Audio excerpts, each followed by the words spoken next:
Okay, and we are going to go ahead and get started. Welcome and thank you for attending the State Board of Nursing's stakeholder meeting via webinar today. The date is October 6, 2023, and the time is 2:16 p.m. Before we get started, we would like to introduce the staff members from the Division of Professions and Occupations that are present. My name is Darcy Magnuson, and I'm a regulatory analyst with the division. Also attending is Roberta Hills, the program director of the Colorado Board of Nursing, and Tony Cummings, a senior program director within the Division of Professions and Occupations, as well as Maria Hernandez, regulatory coordinator. As you are aware, the division has transitioned to a platform that is 100% virtual, and we appreciate your flexibility during this process. And as many of you have been to DORA stakeholder meetings before, we would like to reiterate the importance of your comments today. DORA makes decisions every day that may affect your life and your business, so your input is vital in the rulemaking process. Throughout this process, our goal is to create regulations that clarify and explain legislation, ensure minimum competency to enter and continue to practice, and provide only what is absolutely necessary for consumer protection without creating unnecessary barriers to the marketplace. Your input will be part of the information that goes to the board as the board considers adopting revisions to the rules. More specifically, today we will be discussing multiple revisions to numerous rules to implement Colorado Senate Bill 23167 concerning the regulation of certified midwives by the State Board of Nursing, and in connection therewith making an appropriation. Just so as you heard at the beginning, this meeting is being recorded and it will be posted on the board's website by the close of business on Monday. As this stakeholder meeting is held solely by webinar, please raise your hand using the hand icon if you would like to speak, and we will unmute your line so you will be heard by everyone, or you can type your comment into the Q&A section and we will read it out loud. Before we start taking comments, we ask that anyone providing comments please state your name and the name of the organization that you represent, if any. Feel free to provide general comments on the rule changes or specific comments on the proposed language. Please keep your comments limited to 2 to 3 minutes and try not to repeat something that was already said. Stating you're in agreement with someone else works just fine and will be noted. If you are using the audio through your computer, please remember to put any phones on vibrate or turn them off. And whether you are using computer or phone audio, try to keep background noises to a minimum when speaking. So this, as you can see, there are 35 pages of draft rules. And so if hopefully everyone has had a chance to review the draft rules. They are posted on the board's website as well as the public calendar under the public notices tab on the website. That's the same place where we will post the recording of today's meeting. We will also keep updating the rules throughout this process on through that link that you see on the public website. And that's also where we put the written comments that we have received through the rulemaking inbox. Once we receive any comments from you, we do upload those online for other stakeholders to see. So keep checking back to that location under the public notices tab on the board's website for the most current information. So at this point in time, I'm not going to scroll through. I'll go to the specific spot in the draft rules based on the comments. And I mentioned the rules being posted online so that you can track them there. I think scrolling can be kind of hard on the eyes, especially with this many proposed changes. So we will start by people with their raised hands, and then we'll go through the Q&A as we receive comments there. So the first raised hand is Phyllis Sains or Signs. I'm sorry if I mispronounced your name. You're unmuted and we should be able to hear you once you unmute on your end. And that's Phyllis Signs or Phyllis Sains. Oh, it's Signs. Okay, sorry about that. I was just wondering, why do I need to come to this meeting? I don't understand why. It's not a requirement. The purpose of today's meeting is for the board to receive feedback regarding the implementation of Senate Bill 23167. So if you don't have any feedback regarding the proposed changes to the rules, you're free to stay and listen, but it's not a required meeting. Oh, okay. Thank you. You're welcome. All right. Alrighty, Denise Smith, you are unmuted on our end. All right, can you hear me okay? Yes. All right, my name is Denise Smith, and I represent the Colorado affiliate of the American College of Nurse Midwives. We're the professional association that represents certified nurse midwives and certified midwives. And we were also very active in drafting and supporting the bill. And I submitted this as a written comment as well, but I thought I would share it verbally. By and large, what I look at, it looks very representative of what we have proposed and overall supportive. And then I wanted to address specifically choosing the terminology to refer to certified midwives and not to use the term licensed in the title or description of the certified midwife. And specifically, I do prefer the small L licensed that's described throughout, but in specific circumstances using L, the capital L in like the prescriptive authority title to eliminate that L and just use CMRX or CMRX-P. I don't know if it's helpful for me to give to you all my reasoning for it, but I'll just give a little bit of background. We already have a little bit of an alphabet soup going on with midwives in the United States. And I think it adds a little bit of confusion because then it would bring in a new set of abbreviations that wouldn't be readily recognizable to people. Whereas just using CM by itself would be preferred. Okay, so you're suggesting to strike licensed throughout and just leave it with certified midwife? Well, no, and anything that's title based. So in the section on prescriptive authority, for example, using a capital L, taking that out in this, and of course I'm scrolling myself. And then in like section K of the new part,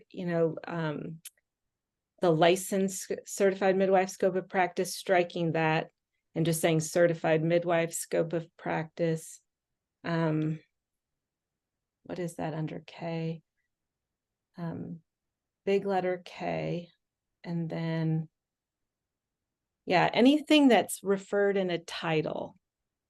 And trying to avoid people then adopting it as the credential or title for a certified midwife. So kind of in general, any place where there's a capital L, like right there in K is, it'd be a small L instead. Okay. So yeah, does that make sense?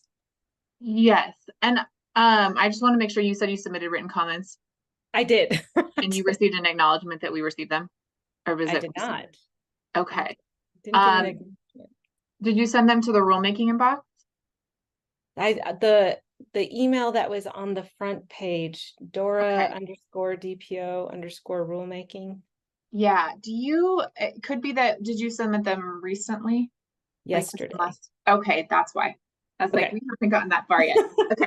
Because I didn't recall seeing them and I wanted to make sure that we had them. So as long as that makes sense, then they should be in the inbox. Okay.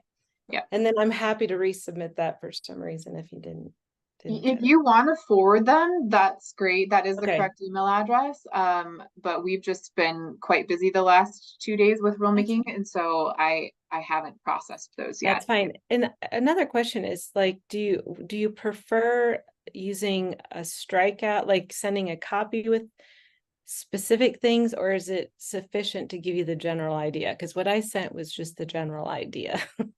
We accept both. Okay. In this situation, it sounds like it would be a lot of changes throughout. and updating that. So if you wanted to do it in a red line format, we can always send a Word version of the rules. I know that could be time consuming for you. It's however you prefer it. We just want to make sure that what you would like to see changed is communicated to the board and to Okay. stakeholders. You know, I was able to pull it off of the Google document as the Word document, so I will submit it. And I understand what you're saying about time consuming. However, if there's anybody to go through and be this specific, it would be us. Okay. So I think that we should do that as part of our contribution. That sounds good. Okay. And that's really, you know, I don't know if any of my colleagues are on or not, but this really, I was really pleased with the work that you did. So thank you. Well, thank you for that. And thank you for being here today. So we'll keep an eye out for the additional comments. And then, like I said, we'll acknowledge receipt of the others and post them online. So if this is to all stakeholders, if you don't receive that email from us saying that we received your comments, that's probably not a good thing. It does take us a couple of days to get through all of them, especially when we send out a blast email, we get a lot of comments. Okay. So if it's been like more than a week, I would say reach out again just to make sure that we did receive them. But we always will acknowledge receipt once we do get them. So, all right. Well, thank you. Moving on, the next person is Charlene Philippi. We should be able to hear you, Charlene Philippi. Looks like you're muted on your end. So once you unmute, we should be able to hear you. Hello, you hear me now? Yeah. Hi, I received the Zoom meeting. Can you tell me what about the meeting? Because I don't understand. Sure. The purpose of the meeting today is for the board to get feedback from stakeholders regarding the implementation of Senate Bill 23167, which is about certified midwives and new legislation that passed. So if you would like to provide comments regarding the draft rules that you're seeing on the screen, you're welcome to do that. If not, you can listen in as well. So it's not a required meeting. Oh, okay. All right. So I'm listening. You don't have to listen. You can if you want. If this impacts you as a licensee or a registered nurse certificate holder, you're welcome to stay. It's up to you. Okay. No problem. I would like to hear. Okay. Thank you. You're welcome.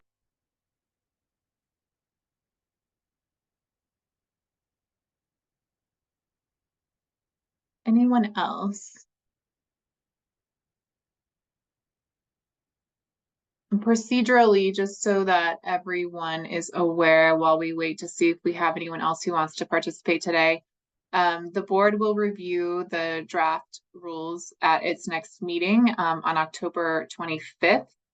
And then the board can make any changes that it wants to during that meeting. After that, we'll have a second stakeholder meeting, which is scheduled for November 13th. And then the rulemaking hearing is scheduled for January. So we will continue to solicit stakeholder feedback up until the rulemaking hearing. And then at the hearing, members of the public are permitted to testify before the board deliberates on the proposed changes, although we do ask for comments sooner rather than later so that other stakeholders can weigh in and that we can run everything through the process and by the board as much as possible before the rulemaking hearing. So.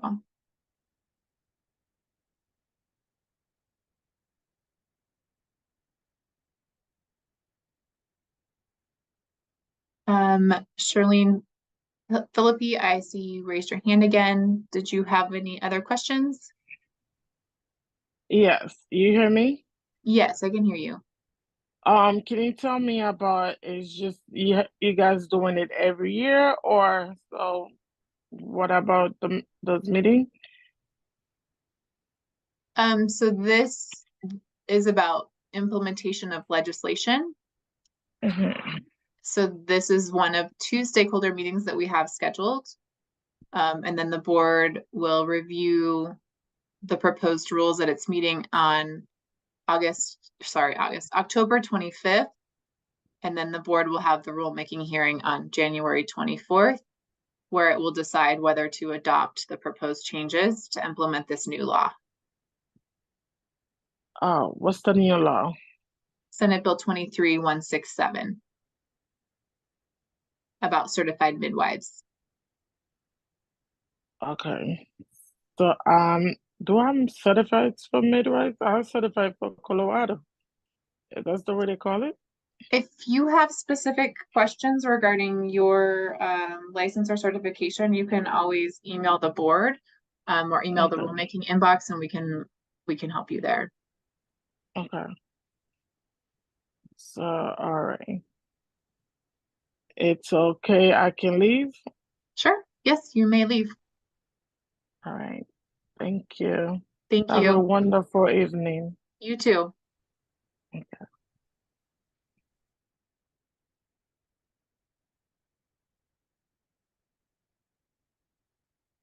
Alrighty, so we'll go ahead and wait for a couple more minutes to see if we have any other feedback. Cynthia Ibarra, you are unmuted. We should be able to hear you once you unmute. Oh, it's Cynthia's son, and she wanted to see if you guys could send the form in Spanish. We don't have the rulemaking information in Spanish currently, but if she has questions, either you or she can email the rulemaking inbox and we can have someone translate. Okay.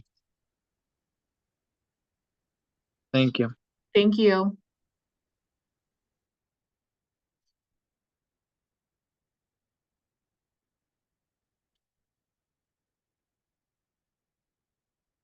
Kenya Deek Travis, you are unmuted. Kenya Deek Travis, we should be able to hear Yes, you. I'm here. Can you hear me? Yes. Okay. I don't know how this works. Um, I had seen the email. What else do I need to do? This is just to receive feedback regarding legislative implementation. So if you have comments, you're welcome to share those. If not, you're welcome to listen. It's not a required meeting. Okay, I'm welcome to listen. Alrighty, thank you.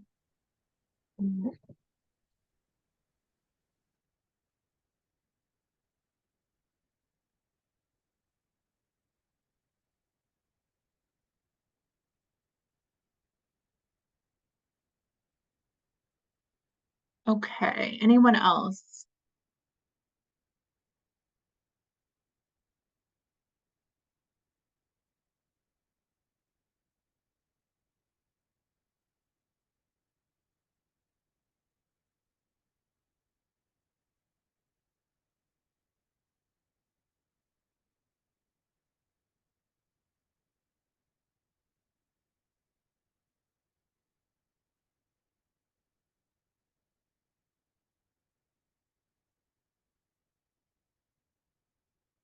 Alrighty. So with that, I think we will, I'm not seeing any other raised hands and no comments through the Q&A. So I think we will go ahead and wrap up for today.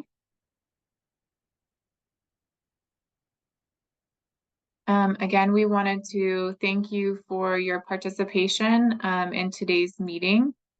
As a reminder, all comments and program recommendations will be sent to the board for review and consideration. The board will discuss the proposed rules at its meeting on October 25th. And then again, we will have another stakeholder meeting after that. And like I said, the rulemaking hearing regarding these proposed rule changes and new rules will be at the board's meeting on January 24th. And all information about rulemaking can be found on the board's website under the Public Notices tab. and that includes the draft rules, the stakeholder comments that we have received, as well as the recording from today's meeting. We are going to go ahead and end the webinar at this point. Thank you.